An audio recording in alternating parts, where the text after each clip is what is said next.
What's up YouTube, I'm just another guy and welcome to my Past the Premier League here with Billericay Town FC.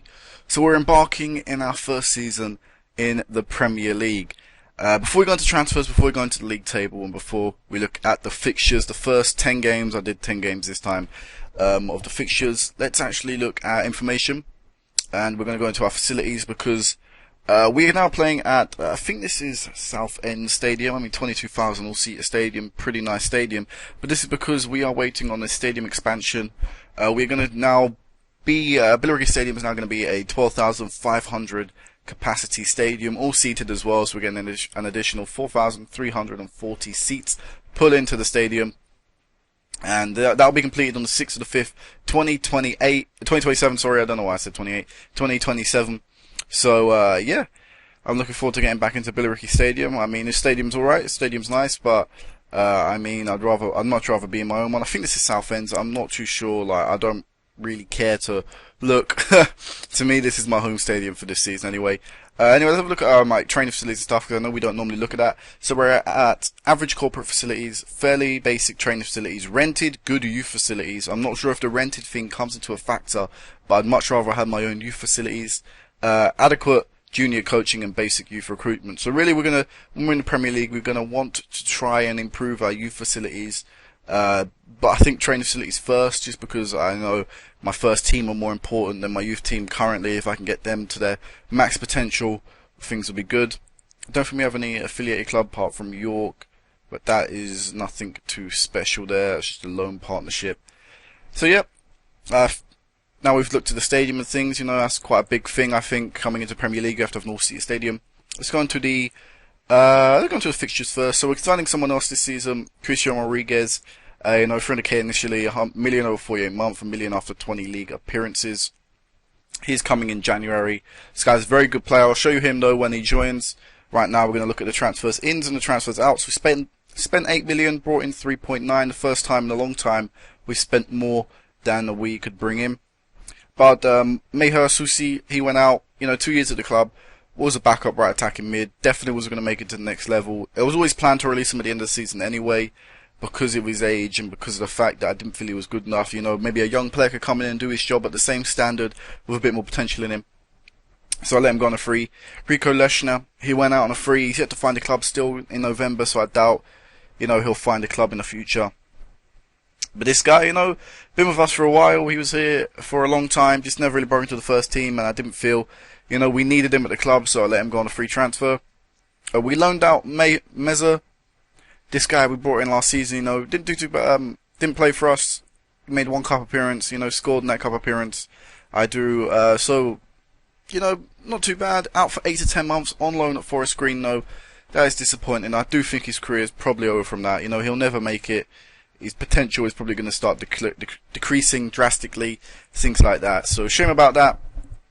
But I'll try and sell him on for a bit of profit if I can. If worse comes to worse, I'll just release him like Leshner. We then sold Jesus Garcia for 1.3 million to Charlton Athletic. So it's quite a big bit of money to bring in. Only signed him last year, only scored 1 goal and 2 assists, a lot as a sub, but decided he wasn't good enough this season. So 1.3 million to Charlton. I'm pretty happy with that. We loaned out a young German centre-back, Isik. We didn't loan out the other one. We kept, was it Prischel? I think that's how you pronounce that. But, yeah, this guy, we let him to go out on loan. Championship level this time at Nottingham Forest. So, I'm happy with this. And he's playing very well, so hopefully he can come back, a bit more developed than, right now. Alain Paulini, he went out to Derby for 2.6 million. They got relegated with him last year. He played very well in the Premier League, I give him that. But, he was always on his way out. That's why he went out on loan to Derby. To me, a player that, moans at me, I don't really want him. If I can, I'd rather get rid of him. So 2.6 million again. Nice bit of money to bring in. Huge chunk of money, really. So, he's gone back down a level to the Championship. He may face him again in the future. A load of youth players, there we go, got released, and finally we loaned out one of our new signings to Salisbury to get some experience. So we'll move on to him in a second once we get onto our ins. So here, Tom McCracken. He come in, from Burnley, 4.4 million. This is a lot of money to spend. But you know, he's got a good season for the past 2 years in the Championship, playing pretty much every game, par 4. And you know, I'm happy with him so far. He's a good left back. Looking at his report and going on to the guy that's good on reports, Richard Howell. He says he's a leading Championship player. Now, it's probably not the standard we want in the Premier League, but he's our best left back, and I'm happy with him. You know, we could do it for a year or two, and then hopefully we can sell him on and recuperate as much funds as we can. Bertrand Pelletier, sorry. I don't know how to pronounce that really. Bertrand. He coming from Man City. Loanee. You know, Man City just signed him this season from Stade Rennais, sorry. And we loaned him in. It's not too bad. 3 appearances, one goal. That's been limited due to his injury, but I'm happy with this. You know, he's a very good left attacking mid. He's back up to Morten Larsen. You know, but I do play rotation. I allow different players to come in and stuff. So happy with this. Maybe we can sign him on in the future. Who knows? But for now, I'm happy with the signing. This guy's very, very good signing. Look at the pace. Look at the dribbling. You know, good corner crossing. Sorry, not corners. Corners. Sorry, corners. Penalty taken. Bit of a set piece man. He's a striker. He's come from the Ukraine. He's come from a Ukraine team as well. Karpaty, you know, a pretty average Ukraine team, and I'm happy with this free transfer. He's got good current ability, a good Premier League striker. So, you know, moving forward in terms of quality now. Demyanenko, I don't think I said his name. Sorry about that. But Demyanenko, yeah, I'm very happy with this guy. You know, like I say, 7 appearances, 3 goals already in the Premier League, 1 in the Cup as well. This guy's playing relatively well. I'll give him the season, you know, to adapt to his new climate. Hopefully, he can be a good player for us in this season and in the future as well.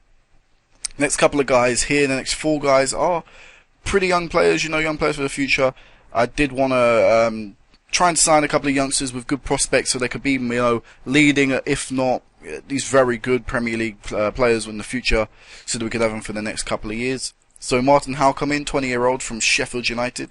This guy has got 3.5 star potential, good Premier League player, you know, good Championship level. So right now, so he's going to be the backup centre mid. My bad, sorry about that. Backup centre mid for the season.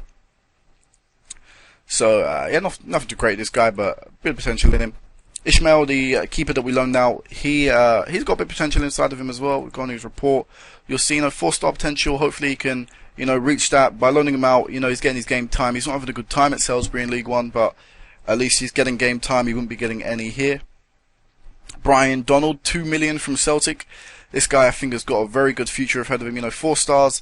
He's currently in rotation at the side as well. You know, he's on the bench. He comes on every now and again. You know, 4 appearances so far. 6.9 average match rating coming from Celtic. So, again, hopefully this guy he can develop here at the club. You know, get a homegrown status in. I'm already thinking about Europe. You know, we need homegrown players. We're not exactly producing enough now, so we need to sign young and develop our own. And this guy, Jados, I don't really know, Jados, Vaclav, Jados, you know, I don't know how to pronounce that, but coming from Spartak Prague of Czech Republic. Are they a Czech Republican team? Yeah, they are. Don't know why I thought Romanian, you know, because of the colours. But yeah, Czech Republic team, you know, he's coming from there. 800k, signed him, 16 years old. He's in the under 18, so he won't feature a lot. You know, in the future, I expect him to come through, but for now, he'll be playing in the youth setup. Last couple of guys, this guy's a backup keeper, Edgar Korte, young German. You know, a bit more potential inside of him, 4.5 star. So maybe I'll start playing him a bit. I don't know. He's yet to make an appearance yet. But yeah, if Stuart Forrest gets injured, it's not the end of the world now, because I'm happy with the backup we have. He's pretty decent standard. And the last guy, Isaac, Azar. This guy is an amazing signing. Probably say one of the best signings so far since getting to the Premier League. He is not very experienced. I mean, I'll show you his history in a second, but not very experienced, but has been to some pretty big clubs in the past. So I expect big things of this guy. If you go to his report, it says good Premier League player. He's probably one of the best. He is our first choice right attacking mid now. And he's come from the likes of, you know, Borussia Dortmund's youth system. Didn't really break in there, went on loan to Sevilla.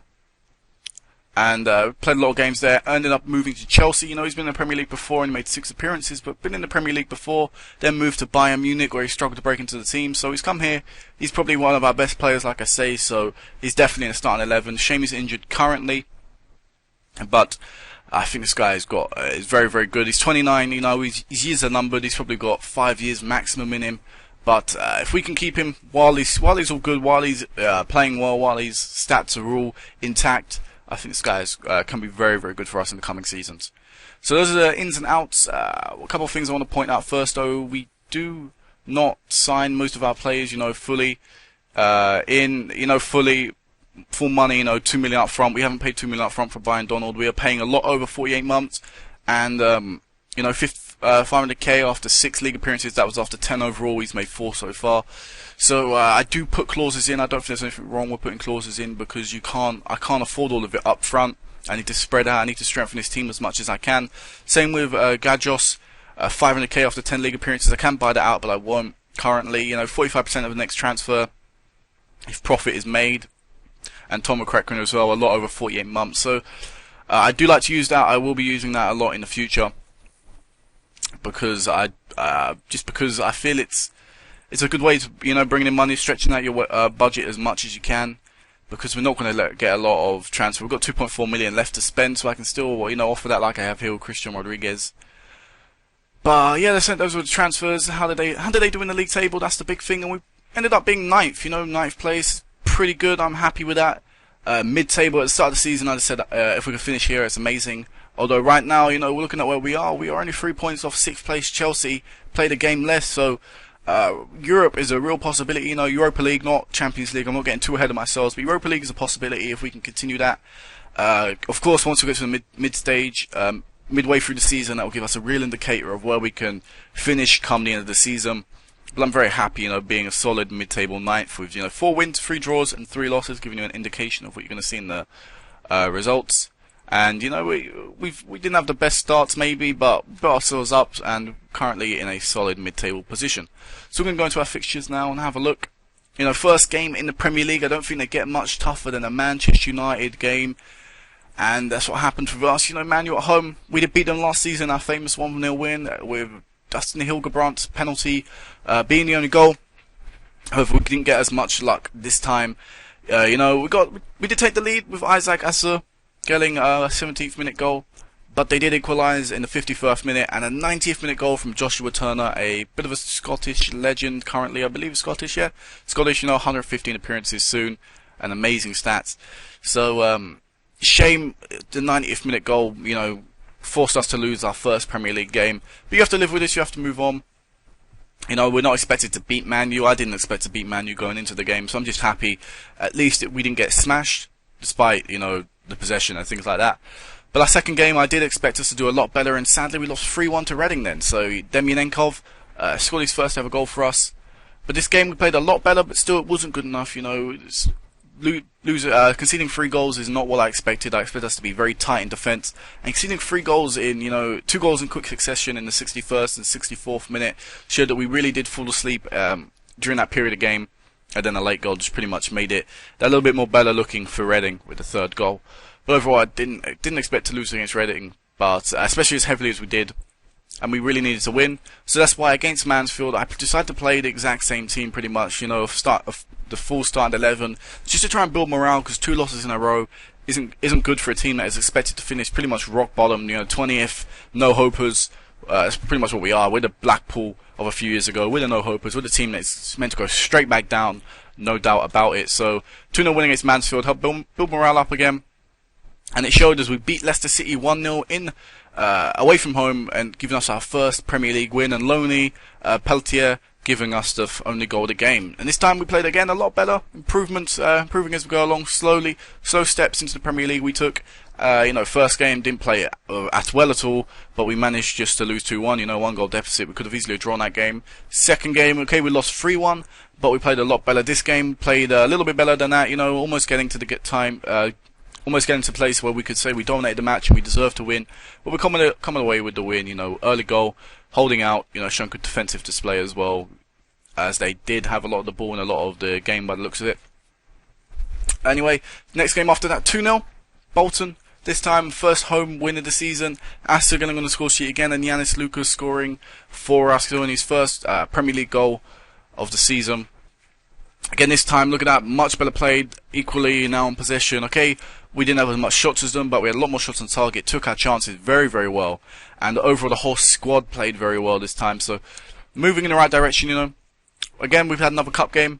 Decided to play a full squad again, why not? why not help morale? You know, why not help morale stay high, try and get it as high as we can, try and get a run going as well. So we play Huddersfield as starting 11, and we won 1-0 with another early goal. Seems to be a bit of a feature of our season so far. Doing the tough away game against Newcastle at St James's Park in front of a crowd of 40,000. This is an amazing amount of people to face for us. And we drew 2-2, you know, early goal from us, they equalised pretty much straight after a penalty before Mick Miller, club legend, sorry I'm on the wrong thing, club legend scores for us in the 71st minute, providing us with the point. You know, first goals in the Premier League for Mick Miller. It's been amazing so far this season. No thoughts have crossed my mind about dropping him so far. He's been amazing. Andres Pereira as well, stepping up and scoring his first Premier League goal, something he never got to do with Manchester United, the club he supports. So yeah, I'm happy with the point. You know, in the first season, I'd love to get Europe. I would absolutely love to get Europe in the first go, but survival is the main thing. So any point will do. Currently, like I say, as we approach midway, you know, just past the midway point in the season, if we can be in, you know, 10th, 9th, I'd love to say push for Europe. But right now, it's just picking up the points is an amazing result every day. After that, you know, Everton, they aren't the best team, they aren't the team they are in real life currently. So 3-0 win against them, our first real dominant win. Asura getting on the score sheet again. Will Brister getting his first Premier League goals. He's scored in every division with us now as well. Along with Mick Miller, I believe. Has he scored in every single division? I believe he has. No, he didn't score in the Blue Square Bet South, but apart from that, every other division. And Andrei Samsonov, 2 centre-backs getting on the score sheet there. I mean, a centre-back getting on the score sheet, not 2. I was thinking that Mick Miller scored for some reason. But yep, 3, a lovely win there. Real dominant performance. Shame about our shots on target, you know. Too many going astray. But overall, a very dominant win and a good performance from the team as well. Exactly what we like to see against a team like Everton, a team we can beat. Then I think it's a pretty memorable win as well. Tottenham, I'd say it's the first real giant killing in the Premier League, excluding, you know, the win we got against Arsenal and Man U last season.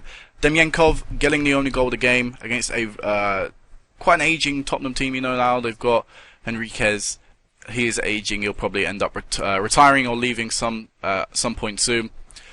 But again, a very good performance. Mick Miller, 9 average match rate, improving. He can still do it in the Premier League. We did get dominated, but we're playing a tactic, which I will show you in a second, which allows us to get dominated. I don't expect to control possession like we have in the past. I play counter now instead of control, just because I know we haven't got the quality to dominate teams like Tottenham, Man U, City, all them teams. So I play a formation that I know can grind out results, and this is what we're doing here. You know, 1-1 win against Tottenham is a great example of that. Then at our second top team, you know, very top team, like the City, you know, the top teams of the history and recent past and things like that. So a second Manchester United squad as well. We lost 3-1 to them. Did get smashed this time. Away from home, you know, the City's new stadium, the Al Mekar, whatever his name is, stadium. Very, very tough place to go, of course, for any team, let alone a newly promoted team. Demyankov did get us back on, you know, level terms after 11 minutes, but that was the only shot on target.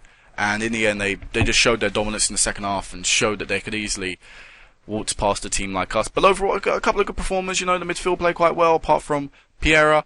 Demyankov, of course, you can't take away that goal from him. Mick Miller played quite well, considering the fact we conceded 3 goals, but a team like City's class quality as well. I mean, looking at some of their players, I mean, amazing despite his age. I mean, amazing again, absolutely amazing despite his age. And again, quality, sheer class striker there. Attacking midfielder even, but I'd love to play him as a striker. Mexico as well, over 100 caps for Mexico. Just such amazing players we're playing against. We faced Tottenham then in the second time in the space of 2 weeks and beat them on penalties this time. However, you know, at least we're progressing well in the cups like we did last year, not missing a single one of our penalties out of 5. You know, they missed their 4th one, causing us to win. So happy to progress. And then happy to progress to the quarterfinals against City. We'll probably end up losing that game, but at least we got to that stage in the cup competition. Not many can say that. And then to finish up this review, we drew 0-0 with Ipswich.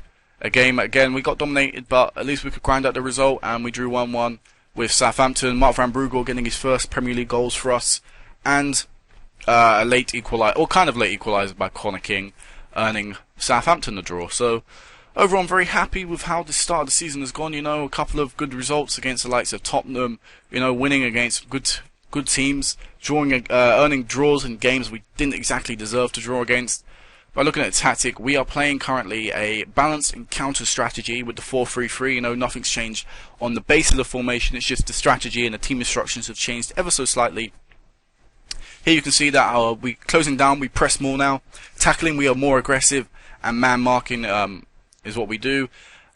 We do have the counter attack on. I do like counter attack, and we have a little shout that I like to put on before every game. I call it Stoke. I didn't really know what to call it, but to me, Stoke are a hard-hitting team. Well, under Pulis they are. I'm not sure how they'll be under Mark Hughes, but they're a hard-hitting team. They're a team that don't mind getting in your face. So I've got get stuck in and hustle the opponent on during this shout, and I put it on at the start of every match. So basically, we're that team that, you know, put 200% in to close down the opponent, give them no time whatsoever. I did this against Man U when we played them in the Capital One Cup last season, and I didn't put on the shouts, but I put down press more, tackling, marking. I put on one of the shouts, you know, hustle the opponent, and I think it definitely helped. You know, I could see during the replays they weren't getting much time on the ball. If they were, you know, it was far away from our box as possible, and it just seemed to help us overall, just to prevent them from getting clean shots away, and, you know, shutting down their chances as well as we could.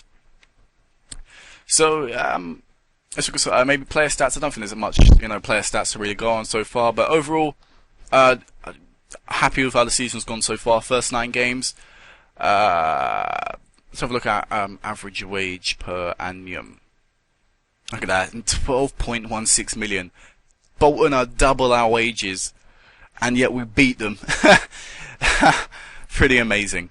So yeah, this is gonna be it for now, guys. What I can do, you know, I'll quickly just flick through some of the players. You know, Stuart Ferris, so you can see some of the stats, because I know I haven't showed much of the stats of our players recently. McMella still defying logic, still defying all the odds with a 7.55 average match rating.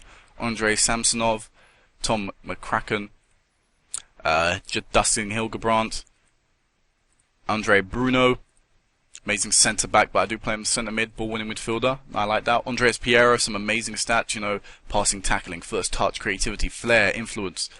A couple of good stats for a centre mid. Mark Van Brugel playing on the right, although normally it is Isaac Assur, which you already know about, but Mark Van Brugel's stats are there in case you want to see them.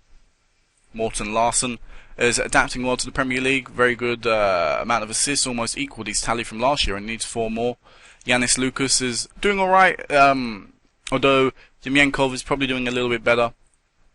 Apart from that, I don't think there's many other players, you know, that are too interesting to see currently. There's Will Brister's stats, and there's Robin Prischel stats. But apart from that, guys, I'll see you next time. Hopefully it'll be mid-stage of the season if I remembered to pinpoint it exactly in the middle. But it'll be sometime in January or late January.